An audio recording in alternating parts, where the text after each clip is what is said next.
भारत का लोकतंत्र दुनिया में इसकी मिसाल दी जाती है और भारत के लोकतंत्र का पूरी दुनिया में अनुसरण भी किया गया।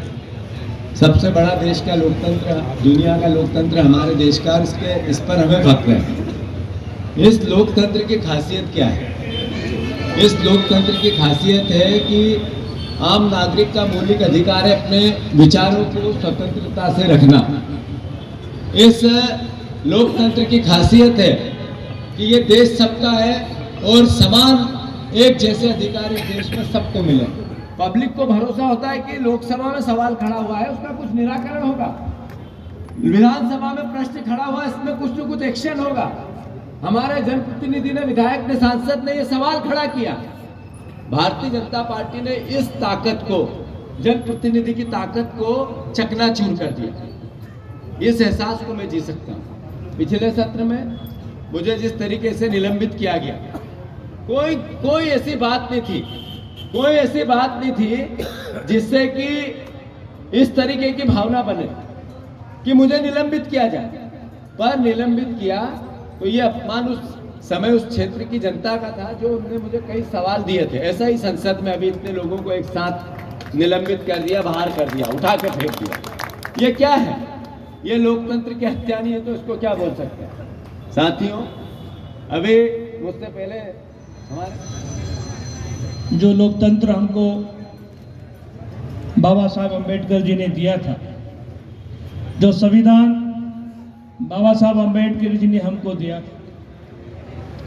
उस संविधान को नष्ट करने का काम भारतीय जनता पार्टी की सरकार, नरेंद्र मोदी जी और अमित शाह जी के नेतृत्व में समूचे देश और प्रदेश में कर रहे हैं। 142 सांसदों को बर्खास्त कर दिया जाता है।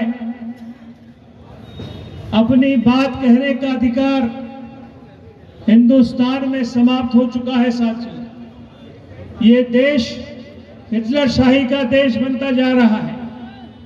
अगर किसी को अपनी बात कहीं पर कहनी हो, सच बात कहने का भी अधिकार इस देश और इस प्रदेश में नष्ट करने का है। अपनी बात कहने का अधिकार हिंदुस्तान में समाप्त हो चुका है। साथियों, ये देश हिटलर शाही का देश बनता जा रहा है। अगर किसी को अपनी बात कहीं पर कहनी हो, सच बात कहने का भी अधिकार इस देश और इस प्रदेश में नष्ट करने का काम। भारतीय जनता पार्टी का ये प्रयास है कि ये इन प्रकार हर व्यक्ति को दूसरे व्यक्ति से लड़ाया जाए। एक व्यक्ति को वो धर्म के नाम पर दूसरे धर्म से लड़ाना चाहती है, महिलाओं को पुरुष के साथ लड़ाना चाहती है और कुल मिलाकर वो देश में एक भेदभाव का ऐसा वातावरण पैदा करना चाहते हैं जिसमें जनता के जो मूल अधिकार है वो कहीं दब जाए।